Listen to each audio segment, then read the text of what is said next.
YouTube channel.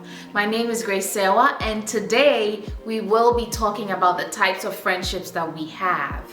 Generally, we call all our friends friends as like a general term, but however, there are categories of friendships that we have, and it's important for us to acknowledge those categories and deal with those category of friends as such. Welcome to my YouTube channel.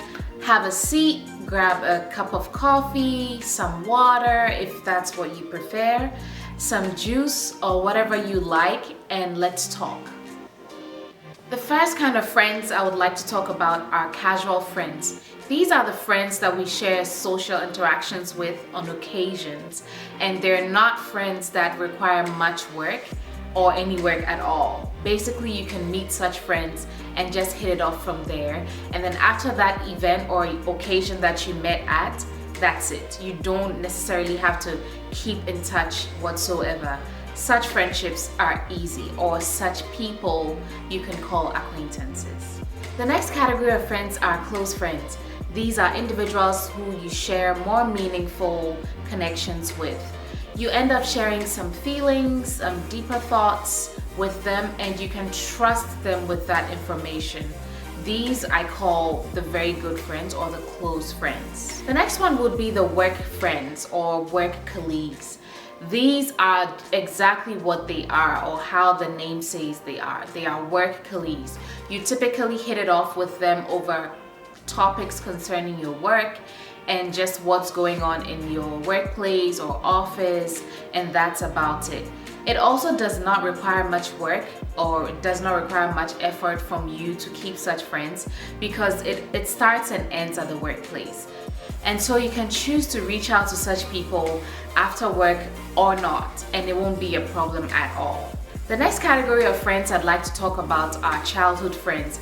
These are friends that you probably attended your primary school with, or you grew up in the same neighborhood with, so you share a long-lasting bond from your childhood. And sometimes when you see them and you begin to talk about some of the stories or adventures or experiences that you shared, you realize you have such nostalgic feelings. And if possible, depending on where you are in life, you're able to keep such friends for a very long time, or such friendships just end up dwindling because of lack of communication based on relocation or just change in interests.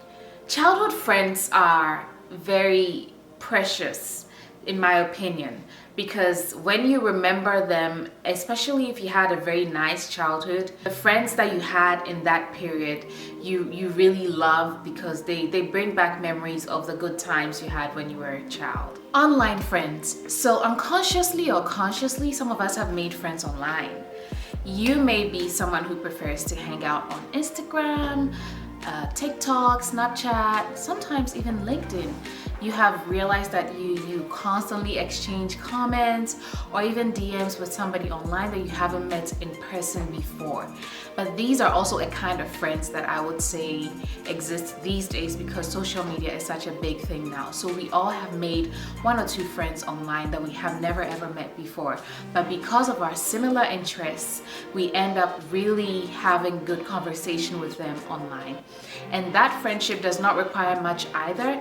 It begins and ends online, so it does not require any form of effort when you go offline or when you're not actively on that platform in a particular time. The next category of friends I would like to talk about are supportive friends.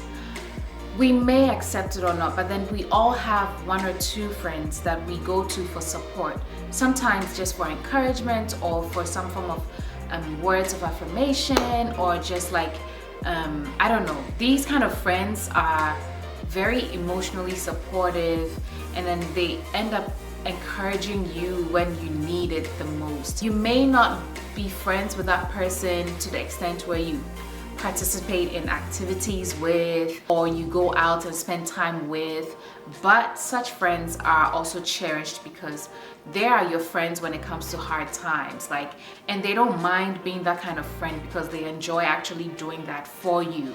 So yeah, we all have that friend, or one or two of such friends. Either sometimes it's a mom, sometimes it could be your dad, your brother, your sister. Yes, your siblings and your family can be your friends as well. So that friend who offers that emotional support is a kind of friend as well. The next kind of friendship I'd like to talk about are activity friends. Sometimes these are friends that we meet based on an activity that we have.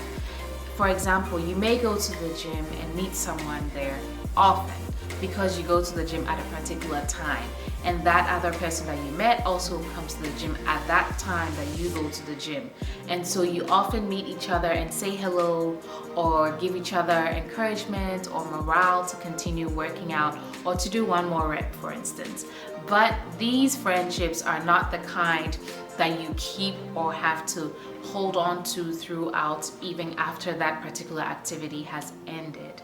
There are also these kind of friends that you can meet. I'll call them random friendships, because you may have gone to the playground to have your kids play, or you may have attended an event that a mutual friend invited you guys to, and you would meet someone there that you would hit it off and maybe just have a conversation with while you were at the event. However, these people you may not necessarily interact with after the event is over or when you leave the occasion. And so such friendships are also the kind of friendships that I'd like us to acknowledge and just realize that they're a part of life, basically. These friendships can actually overlap. There are people that you would meet at work, and then you will also double to meet in a particular activity because you're both interested in that activity. You may have a colleague at work that you would meet at a particular bar all the time because you're both lovers of happy hour. And so every Tuesday you'd go to this happy hour together with your work colleague.